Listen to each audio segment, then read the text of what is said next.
Right then, Beth. Let's look ahead then to the weekend. Liverpool versus Manchester United at Anfield. We all know what happened last time. It hasn't been pretty for Man United at Old Trafford. Obviously, the sevens, but there's been other games. Like Jesse Lingard is the last Man United player to score at Anfield, and that was 5 years ago. It has not been a happy hunting ground for United. And compared to eras of past, even when United were on top, it was never easy, but United would still pick up results at Anfield. Your Juan Matas and your Wayne Rooney's and your John O'Shea's. It's been a long time since you guys have had any of that. So looking forward to Sunday. Have you got any hope of one of those type of performances, or are you more worried about the fact that there's been a couple of hidings really, and that could be on the cards again? Yeah, I'm worried. I'm worried. I think anybody would be silly not to be worried. I'm really, really worried, especially after last year. I mean, if I've said this, and it's so unfortunate I'm saying this as a Man United fan, but I think if it's over 3, it's just complete embarrassment. Again, like, we can't go over 3.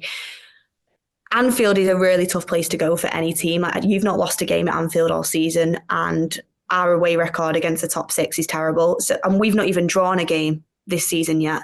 So when you look at it, you think that it does not look like a good outcome for Man United. The only shred of positivity I have is that I feel like last season we went into Anfield away, we were actually in quite a good position in the league, and I think Man United fans were probably overly confident, and Man United themselves were probably overly confident. And we went there, and I don't think we were as cautious as we should have been. I don't think we give Liverpool enough respect as what we should have. And we got a hide in, let's be honest, like 7-0 is ridiculous. I feel like this year we're going in with such low expectations, and I think the team will be put out there, if Erik ten Hag isn't silly, will put out there to try and concede as little as possible, and if you can nick a goal, you can nick a goal. That'll be the way that we set up. So that gives me a little bit more hope that we're going to go into it with obviously a lot of respect for Liverpool, and we're going to go into it with less expectation. So maybe we could get something from that. But I'm going to be honest, I just don't see anything but a Liverpool win. I've already predicted a 3-1 Liverpool win. Maybe we can nick a goal. But another slight thing is that even though you guys are top of the league and you've had some great results, I still think you're not at the prime Liverpool that you can be. Like, you have been lucky in certain circumstances. You make your own luck, but you've had some good comebacks. I mean, the Crystal Palace game, are you getting sent off was a big help for you guys. Like, you have had them sort of, I think, like, you've not exactly gone out and battered teams this season. We will probably be the first one.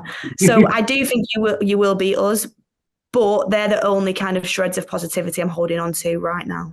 We're recording this for clarity, by the way. Erik ten Hag hasn't had this press conference ahead of the game yet, but we saw the other day Luke Shaw and Harry Maguire both went off injured. You've also, Lindelof is touch and go, Varane's been touch and go as well.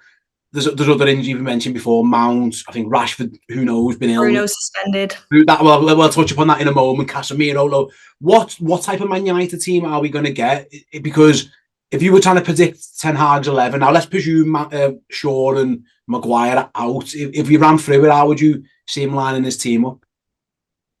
I'm scared to death of this lineup, honestly. So I think in goal it will be Onana, which again the crowd are going to be on him because he's been poor. Let's be honest. Right back, I think he'll have to go Wan-Bissaka.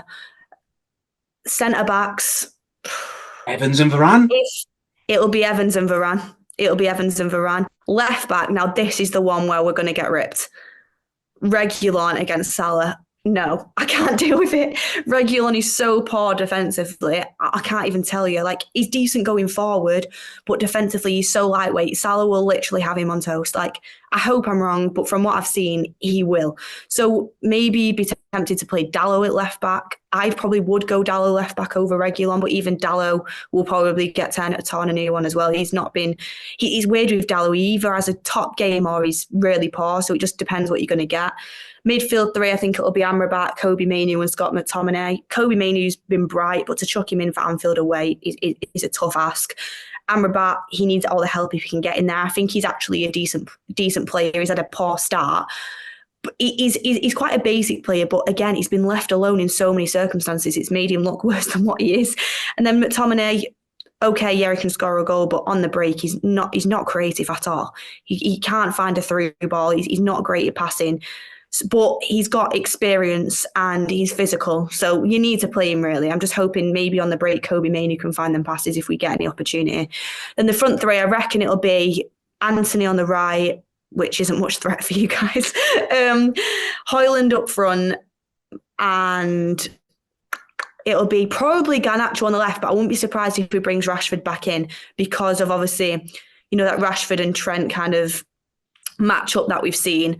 But Garnacho, I think, could be a threat. I think the only thing that you have to worry about Trent is you want to keep him pinned back because of how good he is going forward.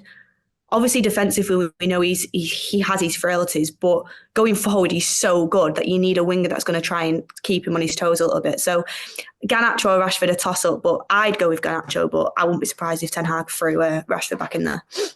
You touched upon it earlier about missing Bruno Fernandez now, the captain, of course. I'm not a Man United fan, so I'm going to ask you this question, but if my captain got himself booked on 4 yellow cards for dissent in a game, we get beat at 3-0, with our biggest rivals away from home, the next game I personally would have been like absolutely fuming. There's a lot of Liverpool fans on here, Beth, just think he's jibbed it off, like he just didn't fancy it, and he's got himself a yellow card. But what's been the Man United reaction to that? Listen, it's in the grand scheme of things, it's not the biggest problem in the world Man United have got, but he's the captain, and now he's got himself suspended for the Anfield game. Has the reaction been quite critical of him? Because from my point of view, it probably needs to be. I think a lot of people are frustrated with it, yeah. And do you know what it is? I was watching the game in Old Trafford, the Bournemouth game, and it was weird because the first goal that Bournemouth scored came from Bruno Fernandez ducking out of a tackle because he knew he was on a yellow, like he purposely pulled out of it. So from the start of the game, I could see him. Bruno Fernandez is always into everything, like he is. He is that sort of player, but he was ducking out of challenges because he was scared of getting a yellow card. You could see it. So then what was weird to me is you get booked for dissent when you know you're going to get booked for dissent. Like that is a thing now. He's been booked for dissent numerous times before. He knows it's going to happen. That is his personality. What I think happened is I honestly don't think he was purposely trying to miss the Liverpool game. I just don't think that's his character. What I do think is he lost his head. And that's it. He lost his head. He was losing 3-0 to Bournemouth and he lost his head. That is the Man United captain, can't happen, especially when you've got Liverpool away. So he needs to be criticised for that. But myself was looking at it because it got to the 75th, 80th minute and we were losing 3-0 and the game's gone. We didn't like scoring a goal and we definitely weren't going to score 2 or 3. So even 4, if we would have needed to win the game, but we weren't even going to draw it. You could tell. And I'm saying I can see Bruno's getting hotter and hotter and hotter because this is his personality. And United fans, you've got to deal with it. This is just the way he is. And you could see it. And I was saying in the crowd, I was saying, Ten Hag, take him off. Take him off. We've got Anfield away. Take him off. He makes 3 subs. He brings Donny van der Beek in, which shows he knows the game's gone himself.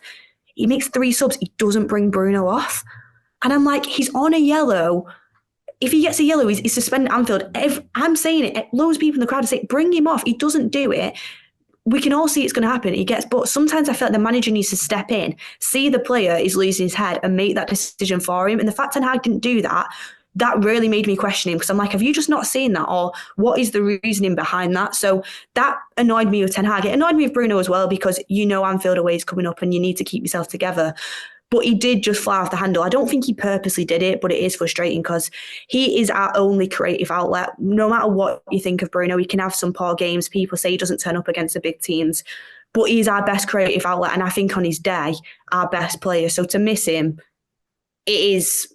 I look at that team and I think there's no creativity in it at all, even if we do get a chance, really. But maybe it'll... The other thing I can think is we are going there to try and defend. And Bruno does give the ball away quite often, trying things. So maybe it'll help us keep the ball when we do have it. But I'd rather have Bruno any day than not have him. So it's frustrating. Well, I usually end by asking for predictions, but you kind of dropped it in before. You said 3-1, which is optimistic considering you don't score at Anfield. So there might be something in that one for you. But really, thank you so much for jumping on to join us. It's been an absolute pleasure having you. I'd say good luck for the season, but it would be a lie. So I'll just say thank you. Hope you have a good Christmas, and we'll leave it at that one, I suppose. But yeah, do go and check out the guys over the United stand. I'm sure you've all checked them out by now ahead of the game. I'm sure there'll be some fun clips around. Hopefully with Liverpool winning, but you never ever know. Thanks, Beth, and I'll see you guys all soon.